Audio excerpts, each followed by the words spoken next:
आयफोनसाठी ही आत्महत्या आहे असं मला तरी मुळीच वाटत नाही. आई वडिलांचं त्याला कारण आहे. वडील नशा करायचे आणि आईकडून काहीच प्रतिसाद मिळत नव्हता. तुम्ही व्हिडिओमध्ये ऐकलं असेल, कुणालचं म्हणणं होतं सहनशीलतेचा हा सगळा बाहेरचा प्रकार आहे. तिथे एक माजी सरपंच होते संजय जाधव, त्यांचं असं म्हणणं होतं माझ्याकडे तुला एक आयफोन आहे, तुला तो देतो. कदाचित तोच मेसेज सगळीकडे गेलाय असं मला वाटतं.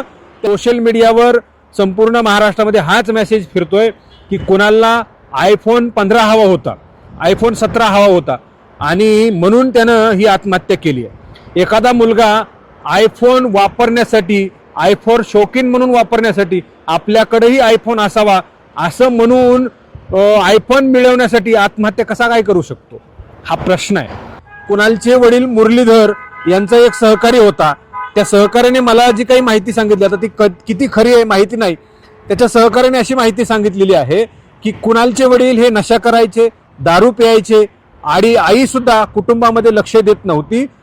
इथेच जवळजवळ 15-17 आत्महत्या याच डोंगरावर झालेल्या असल्याची माहिती मिळालेली आहे. त्यामुळे नमस्कार दर्शक हो, मराठी महाराष्ट्रामध्ये तुम्हा सगळ्यांचं स्वागत आहे. तुम्हाला पाठीमागचा परिसर पाहून लक्षात आलं असेल की काल 21 ऑगस्ट रोजी जी घटना घडली, त्या घटनेनं संपूर्ण महाराष्ट्र हळहळला होता. आणि त्याच घटनेची माहिती मला जी मिळालेली माहिती आहे आणि काही प्रश्न उपस्थित होत आहेत, काही प्राथमिक माहिती आहे आणि काही इतरांकडून त्यांच्या जवळच्या गावाकडून कुठून मिळालेली माहिती जी आहे ती मी तुम्हाला सांगणार आहे. ती माहिती खरीच असेल असं नाही.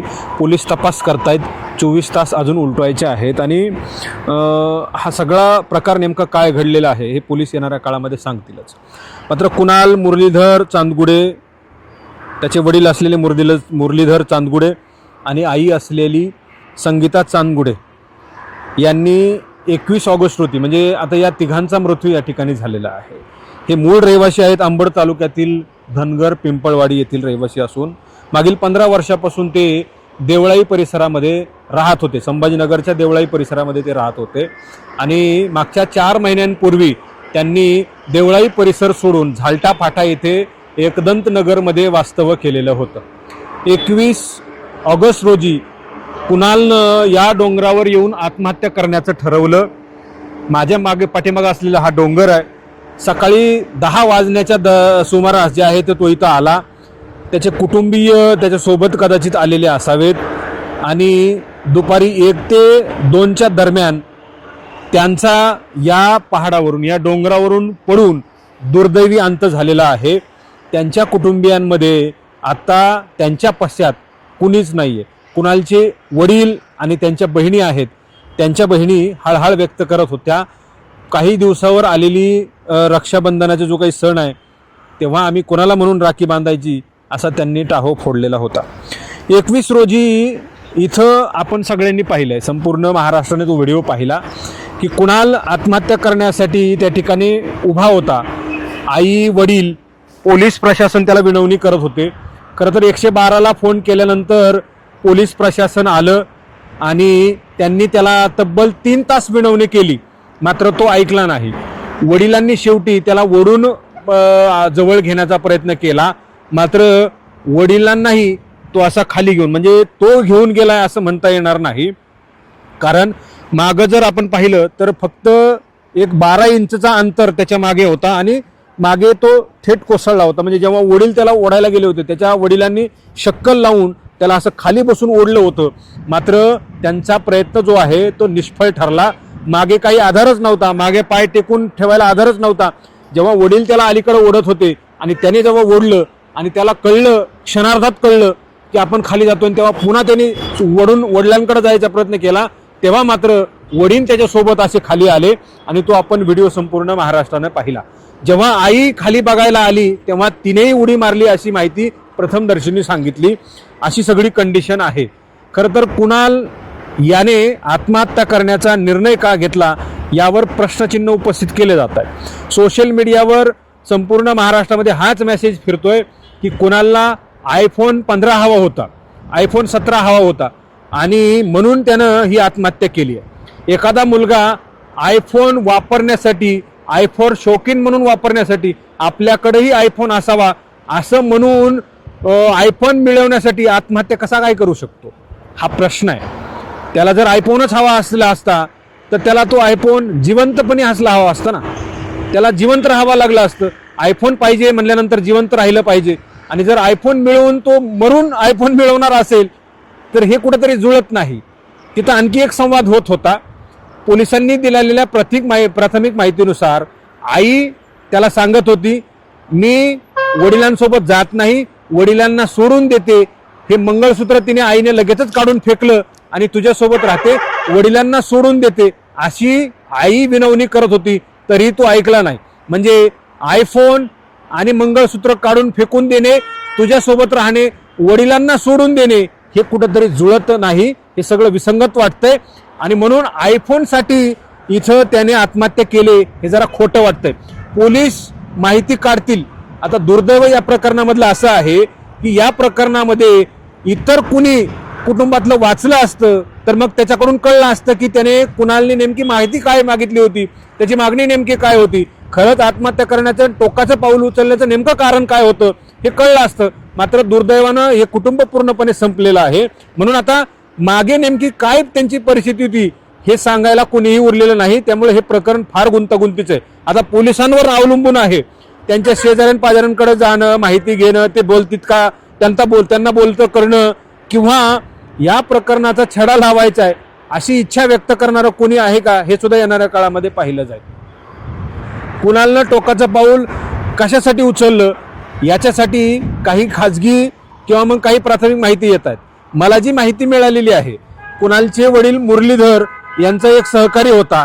त्या सहकार्याने मला जी काही माहिती सांगितली, आता ती किती खरी आहे माहिती नाही, त्याच्या सहकार्याने अशी माहिती सांगितलेली आहे की कुणालचे वडील हे नशा करायचे, दारू प्यायचे आणि आई सुद्धा कुटुंबामध्ये लक्ष देत नव्हती.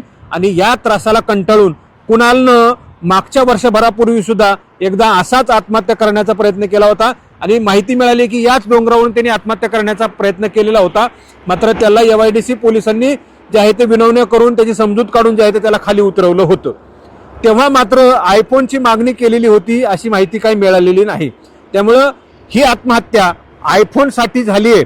आणि अशा प्रकारच्या विद्यार्थ्यांनी आईवडिलांचं जीवन आयफोनसाठी संपवलंय.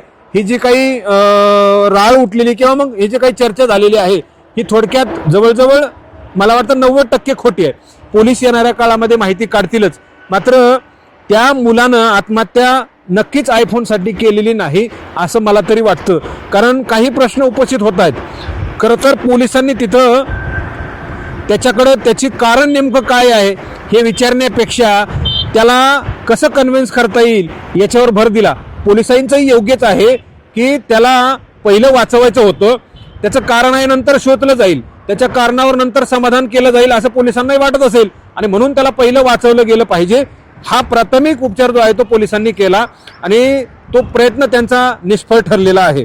पोलिसांनी जी माहिती दिली त्यानुसार पोलिसांनी 3 तास इथं प्रयत्न केले. आणखी एक प्रश्न उरतो प्रशासनावर, जेव्हा खाली 3 तास विनवणी करत होते पोलीस समोर उभा राहून, खाली काहीतरी जाळी किंवा काहीतरी टाकणं आवश्यक होतं. तसं पोलिसांनी जर केलं असतं तर कदाचित तिघांचा किंवा कोणाचा तरी जीव वाचला असता. कदाचित पोलिसांनी ह्या सगळ्या गोष्टी केल्या असत्या. म्हणजे मी पोलिसांवर काही आरोप लावत नाही, त्यांनी निष्काळजीपणा केला असंही माझं म्हणणं नाही आहे, त्यांनी काही प्रयत्नच केले नाहीत असंही माझं म्हणणं नाही. पोलीस स्वतः 3 तास त्या ठिकाणी विनवणी करत होते. जर असं आपण म्हणू की पोलिसांनी त्याला ओढायचा प्रयत्न केला असता तर जसं त्याच्या वडिलांचं झालं तसंच पोलिसांचं झालं असतं. म्हणून तसं करणं चुकीचंच होतं. या सगळ्या गोष्टी आता वडिलांनी मुलाच्या प्रेमापोटी त्याला वाचवण्याचा प्रयत्न केला आणि ते धाडस सुद्धा दाखवलं. मात्र ते धाडस जीव घेणं ठरलेलं. पोलिसांनी काही खाली नेट वगैरे टाकल्या असत्या, काही क्रेन वगैरे बोलून, जे लांब क्रेन असतात ते जर बोलून त्याच्याकडं, म्हणजे हे मी मला जे वाटतं ते तुम्हाला सांगतोय. ही पोलिसांनी ते केलंच पाहिजे होतं, का नाही केलं हा माझा प्रश्न नाही आहे. कारण इथं जर तसं करता आलं असतं तर शक्यतो प्रयत्न काही करता झाला असतं. पण इथं जर आपण पाहायला गेलं तर खूप अडचणीचा रस्ता आहे. म्हणजे सगळं खोदून ठेवलेलं आहे इकडून तिकडून. तिथं क्रेन जाणे थोडंसं अवघड होतं. मात्र नेट वगैरे जाऊ शकलं असतं, माणसांनी नेट पकडलं असतं. क्रेन वगैरे जर नसतं गेलं तर नेट तिथं जाऊ शकत होतं. खूप मोठं नेट आणलं असतं. खाली बघ्यांची गर्दी खूप मोठी होती, वरतूनही काही व्हिडिओ काढत होते लोक आणि 3 तास होते.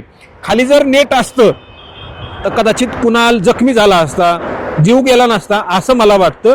आणि इथून पुढे पोलिसांनी या सगळ्या गोष्टींची दक्षता घ्यावी.